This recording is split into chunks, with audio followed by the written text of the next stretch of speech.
بعد فاعوذ باللہ من الشیطان الرجیم بسم اللہ الرحمن الرحیم۔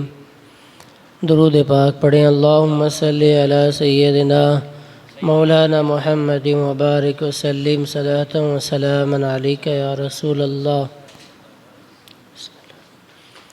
اہدنا الصراط المستقیم،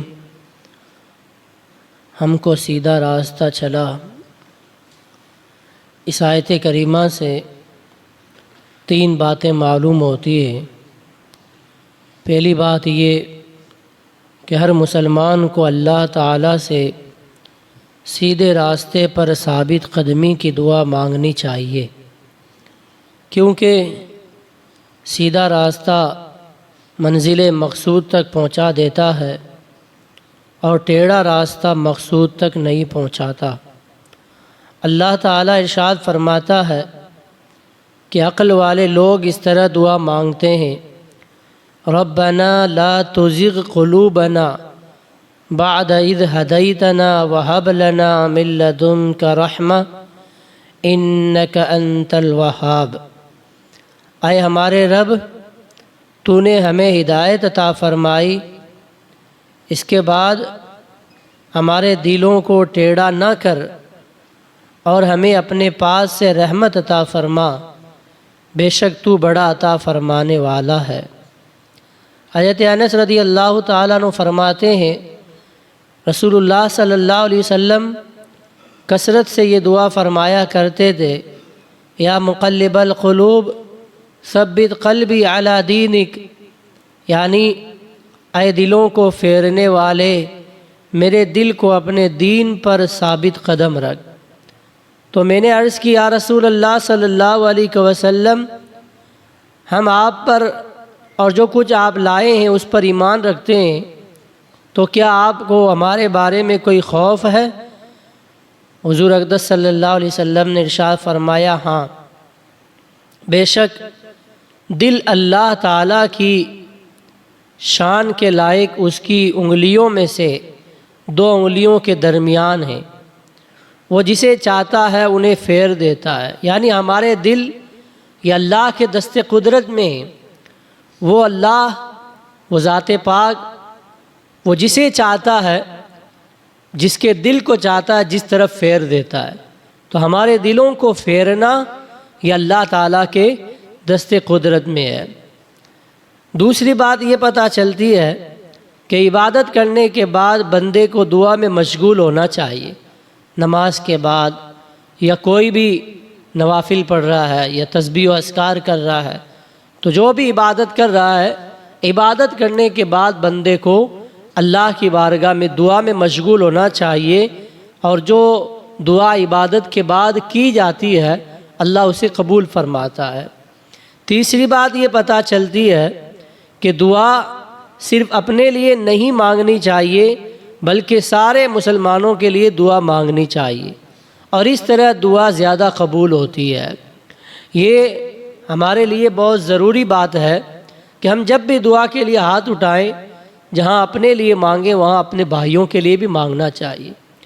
جہاں بھی مسلمان پریشان ہیں، جو بیمار ہے، جو بے اولاد ہے، جو کسی مصیبت میں ہے، جو ہاسپٹل میں ہے، جو جیل کے اندر ہے، سارے مسلمانوں کے لیے ہمیں دعا کرنی چاہیے کہ جب بندہ اپنے بھائی کی غیر موجودگی میں اس کے لیے دعا کرتا ہے تو اللہ تعالیٰ اس دعا کو اس کے حق میں پہلے قبول فرماتا ہے۔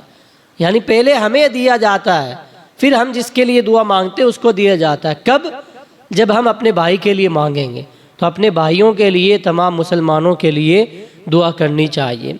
صراط الذین انعمت علیہم غیر المغضوب علیہم ولا الضالین، راستہ ان کا جن پر تو نے احسان کیا، نہ ان کا جن پر غضب ہوا، نہ بہکے ہوئوں کا۔ پچھلی آیت میں ہمیں یہ دعا مانگنے کا طریقہ بتایا گیا، اہدنا الصراط المستقیم، اے اللہ ہمیں سیدھا راستہ چلا۔ اب یہ آگے والی آیت بتا رہی ہے کہ سیدھا راستہ کون سا ہے۔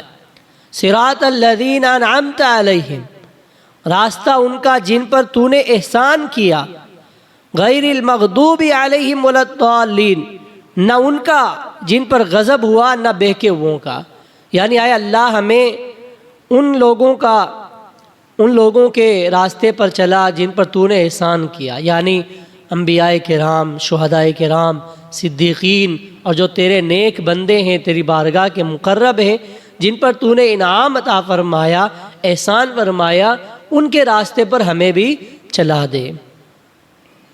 یہ جملہ اس سے پہلے والی آیت کی تفسیر ہے، یعنی جو صراط مستقیم ہے اس کی یہ تفسیر ہے کہ صراط مستقیم یعنی سیدھا راستہ کیا ہے۔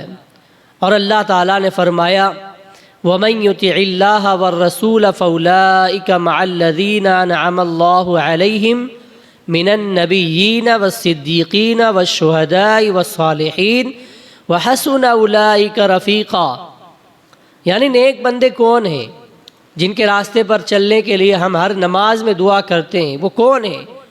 تو اللہ تعالیٰ نے قرآن پاک کی سورہ نساء میں اس آیت کی تفسیر فرمائی ہے، اور وہ جو اللہ اور رسول کی اطاعت کریں تو وہ ان لوگوں کے ساتھ ہوں گے جن پر اللہ نے فضل کیا، یعنی انبیاء، صدیقین اور شہداء اور صالحین۔ اور یہ کتنے اچھے ساتھی ہیں، یہ کتنے اچھے لوگ ہیں، کتنے اچھے ہمارے ساتھی ہیں کہ جن کے راستے پر چلنے کے لیے ہم دعا کرتے ہیں۔ تو یہ دعا جو سورہ فاتحہ میں ہم پڑھتے ہیں، یہ دعا ہمیں اور نمازوں کے بعد بھی جب ہم دعا کرتے ہیں، دعا مانگتے ہیں، اس میں بھی شامل کرنی چاہیے۔ اہدنا الصراط المستقیم، یہ ایمان پر، اسلام پر ثابت قدمی کی دعا ہے کہ جب بندہ سیدھے راستے پر چلنے کی دعا کرتا رہتا ہے، صراط مستقیم پر چلنے کی دعا کرتا رہتا ہے، تو انشاءاللہ اسے اسلام کے سچے پکے مذہب سے اور عقائد اہل سنت سے کوئی بہکا نہیں سکتا۔ تو ہمیں ہمیشہ اپنی دعاؤں کے اندر اہدنا الصراط المستقیم اس دعا کو شامل کرنا چاہیے۔ اس کا مطلب ہوتا ہے اے اللہ ہمیں سیدھے راستے پر چلا، یعنی جس راستے پر ہم چل رہے ہیں اسی راستے پر ہمیں استقامت عطا فرما۔ اللہ تعالی ہم سب کو احکام قرآن پر عمل۔ فاعوذ باللہ من الشیطان الرجیم، بسم اللہ الرحمن الرحیم۔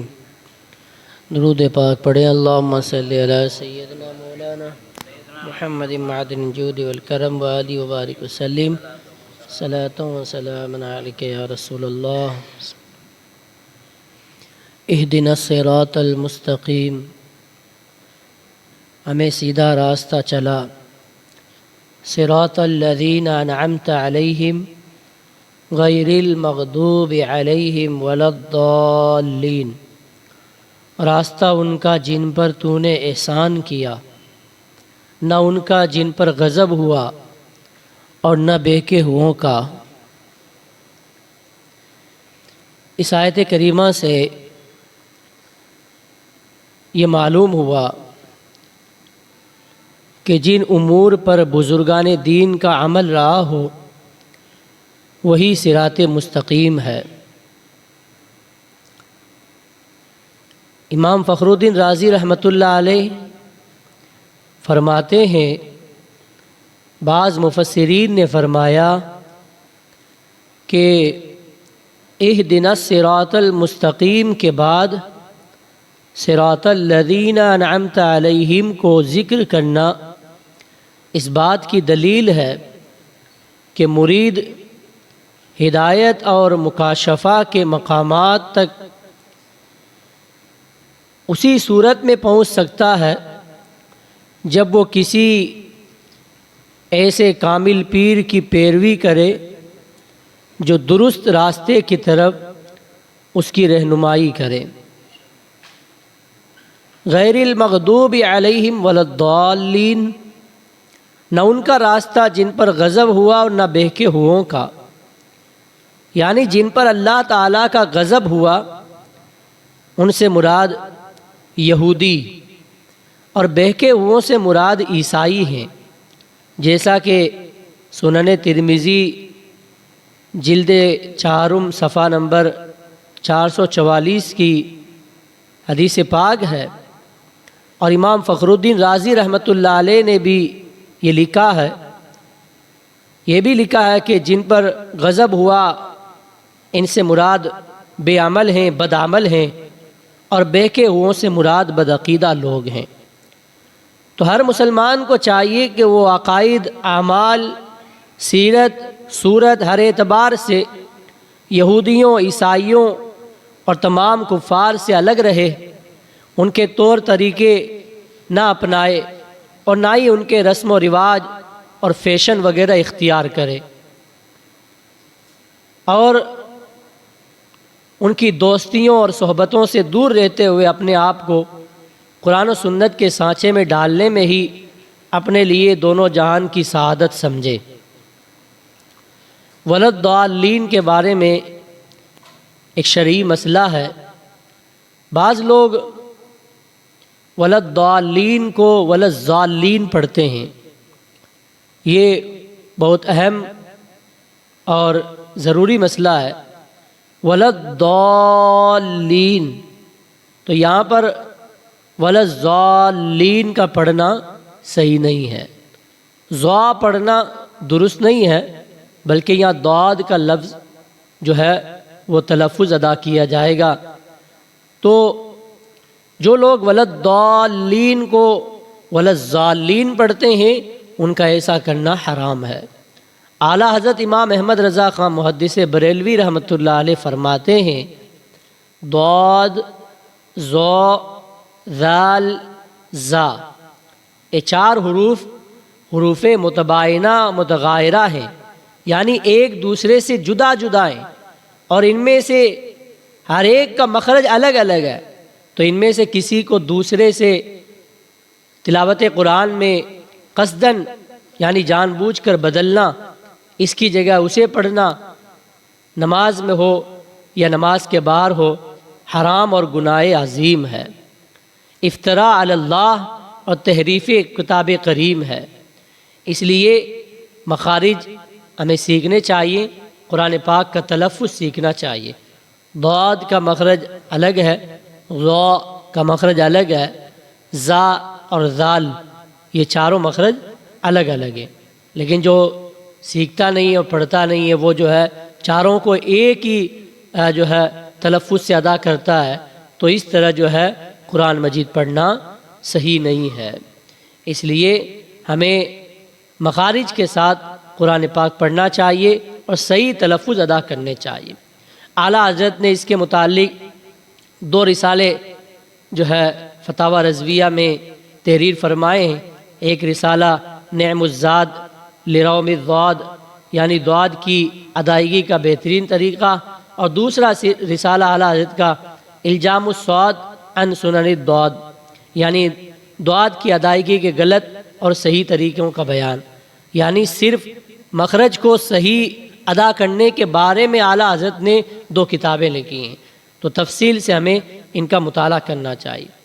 پھر جب سورہ فاتحہ جب ہم پڑھ چکے ہیں، چاہے نماز میں ہوں یا نماز کے باہر، تو سورہ فاتحہ کے بعد آمین کہنا سنت ہے، آمین کہنا چاہیے۔ آمین کا ایک معنی یہ ہے اے اللہ تو قبول فرما، آمین کا مطلب تو قبول فرما، اور دوسرا معنی اے اللہ تو ایسا ہی فرما، یعنی امام دعا کر رہا ہے اور مقتدی آمین کہہ رہا ہے، تو اس کا مطلب یہ ہوا کہ اے اللہ امام نے جو دعا کی ہے تو ایسا ہی کرنا، یعنی اس دعا کو اپنی بارگاہ میں قبول فرما لینا، تو آمین یہ بھی ایک دعا ہے۔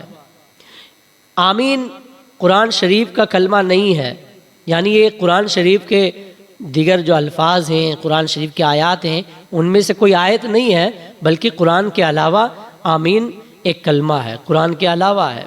نماز کے اندر اور نماز سے باہر جب بھی سورہ فاتحہ ختم کی جائے تو اس کے بعد آمین کہنا چاہیے۔